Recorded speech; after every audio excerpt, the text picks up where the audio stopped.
Welcome back to Not So Mid-Major. I am your host, Chris, and it's just going to be me today. This little bench that we sit on is pretty roomy. Rick is not going to be joining us today, but we are just going to get right on into it. So please hit that like button if you like these videos.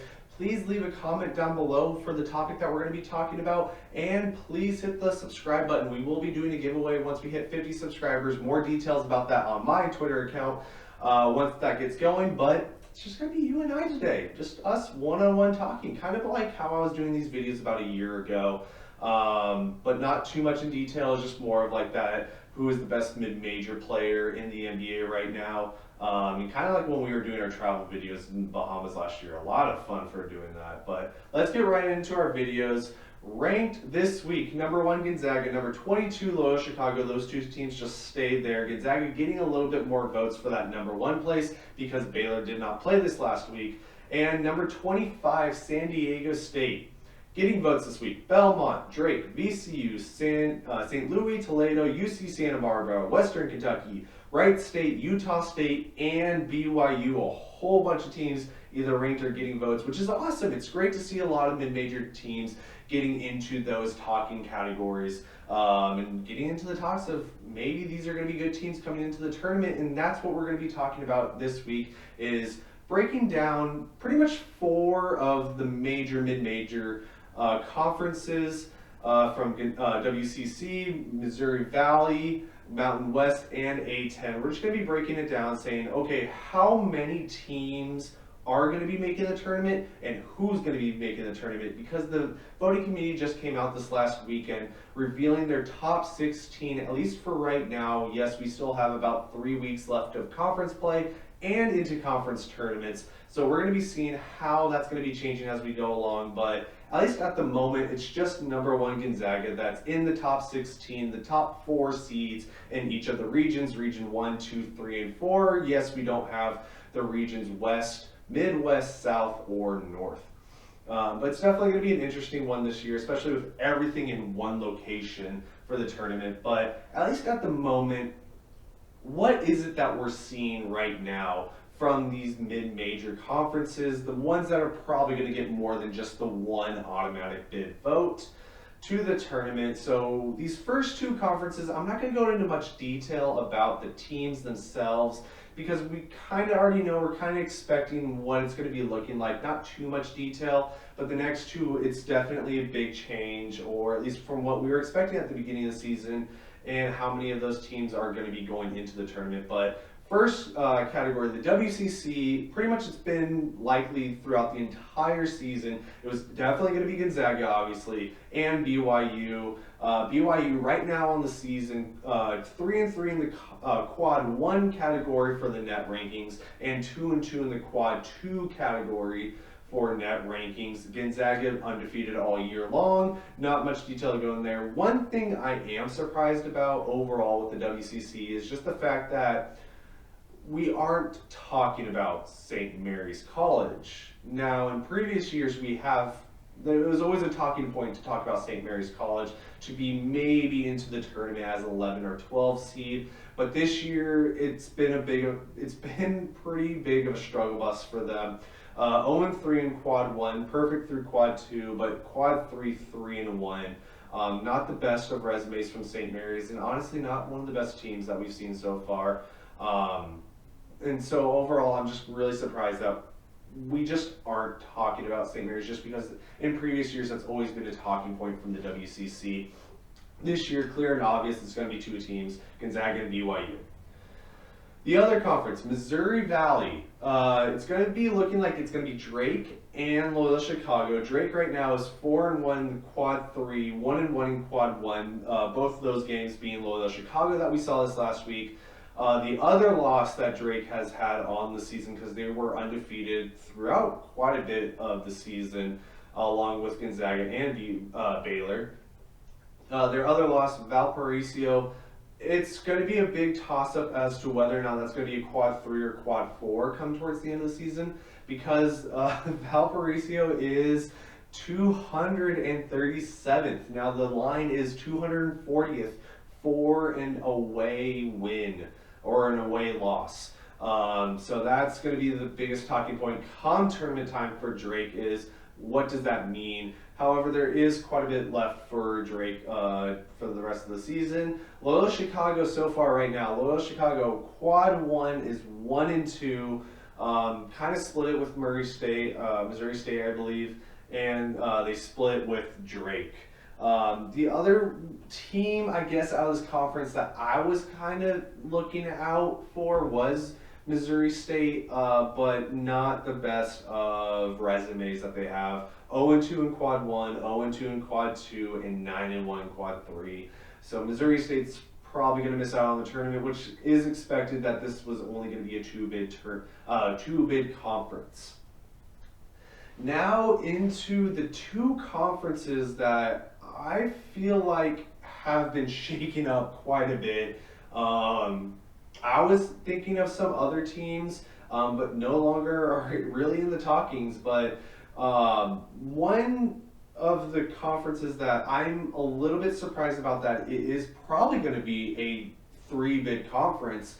If you asked me at the beginning of the season, I thought it was going to be 2 bids between Richmond and St. Louis, but the Athletic 10 is shaping up to be a 3-bid conference, and rightfully so. One of the teams that's looking like going to be winning the conference, honestly, is going to be VCU. Right now, 1-3 in quad 1, 4-1 in quad 3, so not the best of resumes right there on paper.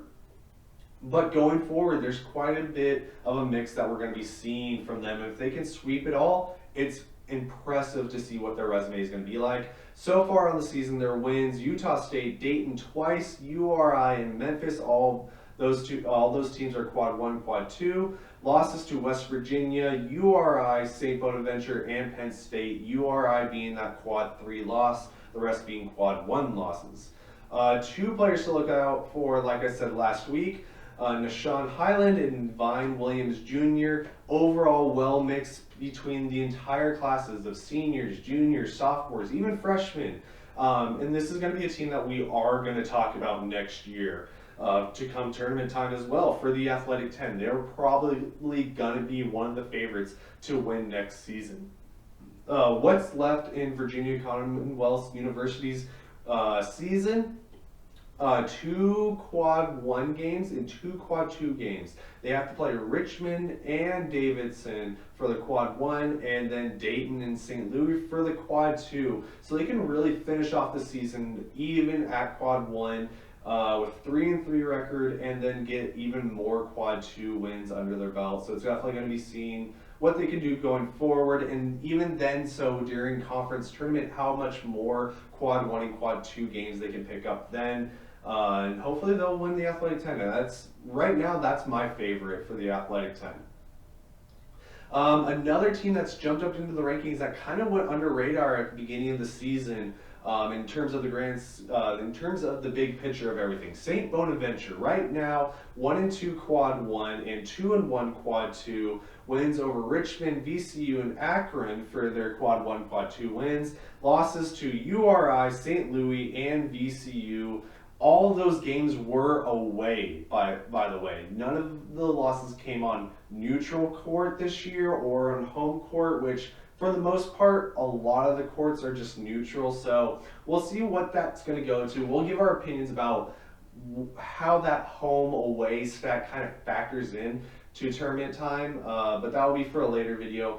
Right now with St. Bonaventure, it is impressive. 5 juniors all getting 10 plus points, and there is no seniors on the team. So again, it's going to be a team that we're probably going to talk about for next year as well. 2 guys to watch out for: Kyle Lofton, 16 points, 5.3 assists, and 3.1 rebounds, and Jared Holmes, 14.7 points, 5.8 rebounds, and 2.1 assists. They're definitely guys that can do it all if they need to carry the team on their back.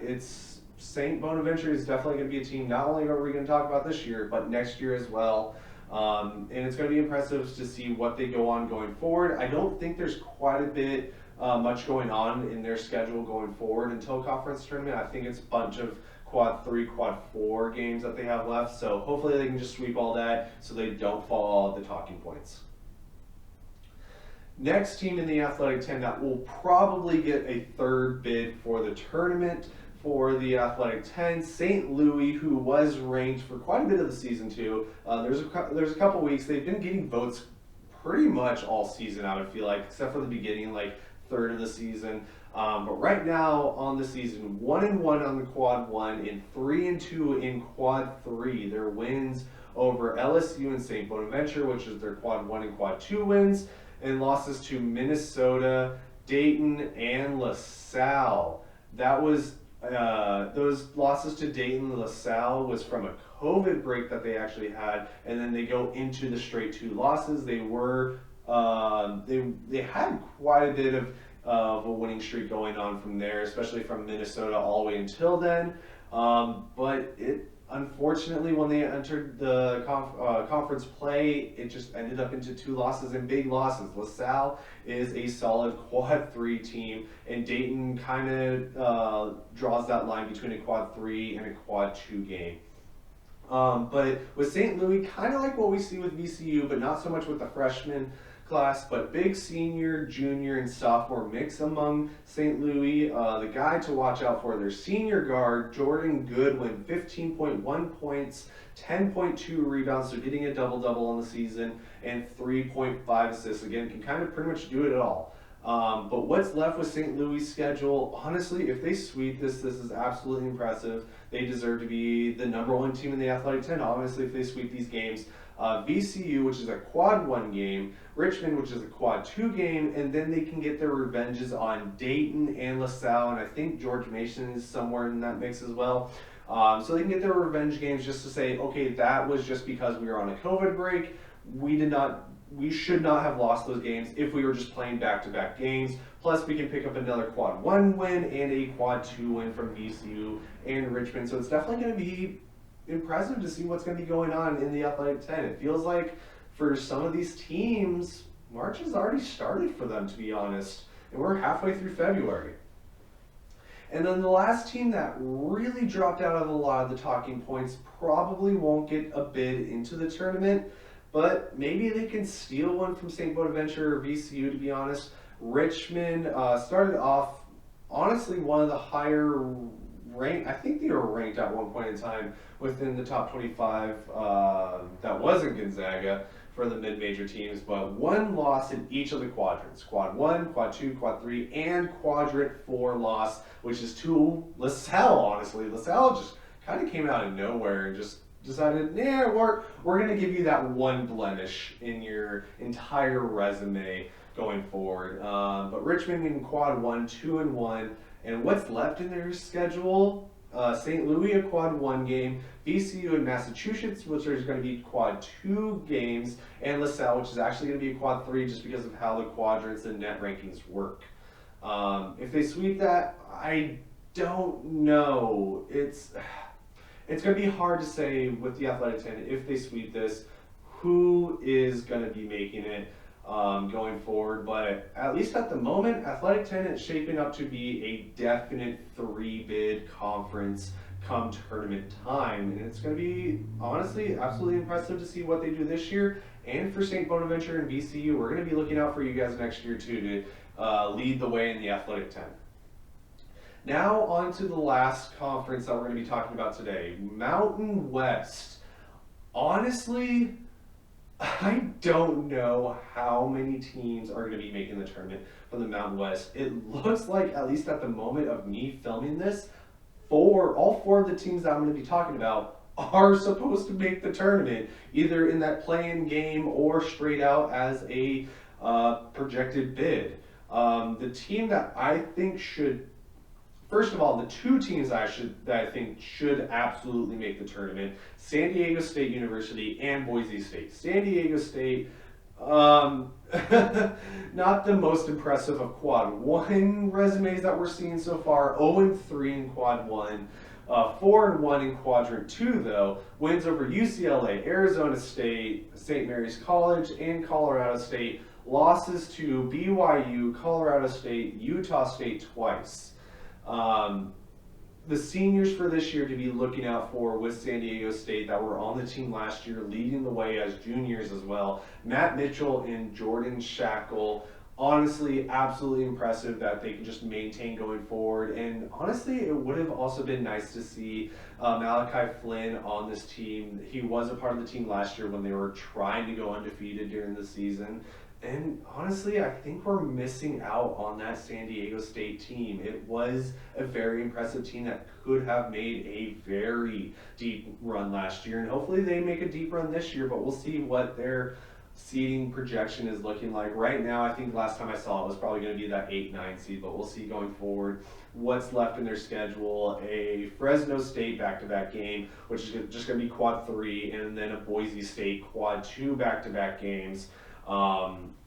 Honestly, the Fresno State, they have to absolutely win. Boise State, if they can 50-50 it, that would be impressive enough. Unfortunately, it looks like they're going to finish off the season with 0 quad 1 games, but maybe in the Mountain West tournament, maybe a neutral zone site. I don't know who's supposed to be projected into quad 1 for the neutral zone, but if it's Boise State quad 2 for home and away, I don't think it's going to be looking very well for San Diego State to pick up a quad 1 win.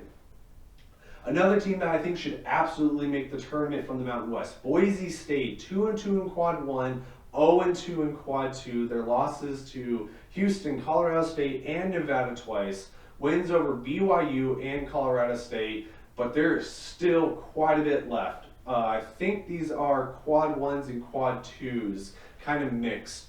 Utah State twice, and San Diego State twice as well. I talked about this team when we were figuring out who we were thinking that was going to be winning their conference season. Boise State was my pick, and they have survived quite a bit of a gauntlet so far. They've already split between Colorado State, and they've already played Nevada, which unfortunately resulted in losses, but this is their final stretch. It's still a hard finish to the season for them. Derek Allison Jr., Abu Kigab, sorry if I'm mispronouncing these names, Marcus Shaver Jr., seniors and juniors that can just do it all for them, and also looking out for Ray J. Dennis, a sophomore. As a healthy squad, I honestly think that Boise State can have 8 guys that can score double-digit points and 4 guys that can give you 2 to 3 assists. So those are your 12 assists that you're getting per game, plus 80 points from those 8 guys. It's definitely a deep team that can just cycle in and out all throughout. But going forward, I definitely see San Diego State and Boise State making the tournament. And honestly, I see Mountain West as a 3-bid conference. Now, it's going to be a question of who's going to be that 3rd bid. Like I said, there's people projecting 4 bids for this conference, which is absolutely awesome, absolutely amazing. It would be incredible to see 4 bids from this conference. But honestly, if we're going to be talking about 3 bids, Colorado State and Utah State, what do they have right now? Colorado State, 2-3 in quad 1, 1-1 in quad 2. Their losses to St. Mary's College, San Diego State, Utah State, and Boise State, as well as wins over San Diego State, Utah State, Boise State. They just split it up between San Diego, Utah, and Boise, and I'm sure they would have probably split it with St. Mary's as well. Colorado State, it's 9 guys, and that's it. They have 2 other guys that have came into a game, but averaged 1 minute in their 3 or 4 games that they played. But it's a 9-man rotation, and those are the 9 guys. You know who you're going to be matching up against. 2 guys to watch out for in this team: David Rhodey, 15.9 points, 9.3 rebounds, almost a double-double, 2.6 assists, and Isaiah Stevens, 14.9 points, 4.8 rebounds, 5.9 assists. It's absolutely impressive to see these 2 guys play. And what's left in their season? Not a whole lot. It will help out with their quad 2 resume with playing Nevada twice. And they also have to play Northern Colorado and Air Force, which I believe are both quad 4 games. I could be mistaken with one of those games being quad 3, but it will help out with their quad 2 resume if they can sweep Nevada going forward. It's definitely a team that I thought was going to make it hard for San Diego State and Boise State to outright claim Mountain West as their own, and they've climbed and now show that we deserve to be in the tournament. And it was definitely a big surprise for me as well. Another team that's in the talking points for the Mountain West, Utah State. Right now in the season, 2-2 quad 1, 1-1 quad 2, and 3-2 quad 3, making it a little bit more difficult to say that they deserve to be in the tournament, at least outright from what I've seen in the tournaments, not doing that play-in of the top 68 teams, none of that play-in. I see them as, I've been seeing people talking about them as just a 12 bid. Losses on the season: VCU, BYU, Colorado State, South Dakota State, UNLV. That South Dakota State game was like 25-point loss. UNLV was only by 3 points, but those last two were their quad 3 losses. Definitely not something that they should be overall happy about, even if they lose to UNLV by 3 points. Wins over San Diego State and Colorado State as their quad 1 games. Still left to play Boise State, which is going to be their quad 1 to add to their quad 1 resume, and Nevada, which is going to be their quad 3. So hopefully they can get a little bit more wins there to say like, okay, we lost those two, so at least let's make up for it. And they also maybe need to make up the Wyoming and Fresno State game, which would probably be about quad 3 for them. We don't know what's going to be going forward, and even going forward, they still have to play the Mountain West tournament, so we'll see if they can pick up another quad 1 or even quad 2 win in that tournament. Much like what we saw with Colorado State, there's 9 guys that can share the on-court time. One guy to definitely look out for, Ninius Qatar, sorry if I mispronounced that game. Their centerman, 12.5 points, 9.1 rebounds, 3.1 blocks, and honestly the most impressive stat, especially coming from a centerman, 2.9 assists. So he can pass the ball out if he knows that he's in trouble. So that's what we got. Like I said, I think in summary, just WCC, 2 bids, Gonzaga, BYU, Missouri Valley, 2 bids, Drake, Loyola, Chicago, Athletic 10, probably 3, VCU, St. Bonaventure, St. Louis. I can't see Richmond coming back. They're probably going to steal a bid from one of the other teams if they do make the tournament. And then Mountain West, honestly, 3 bids. I see San Diego State and Boise State, and then whoever has the better end to their season between Colorado State or Utah State. I'm more impressed with Colorado State. I want to see what they can be doing going forward. So please leave a comment down below who you think should make the tournament out of these 4 conferences. And honestly, did I forget a conference? Let me know who you think should be a surprise to see going into the conference. Let me know what you think about the Mountain West. Should they be 4 bids or not? But until next time, please like this video. Please leave a comment down below. Please subscribe. We are doing the 50 subscriber giveaway once we get to 50 subscribers, and then I will redirect you to my Twitter account so that you can get all those details. And until next time, please stay safe. Please stay healthy.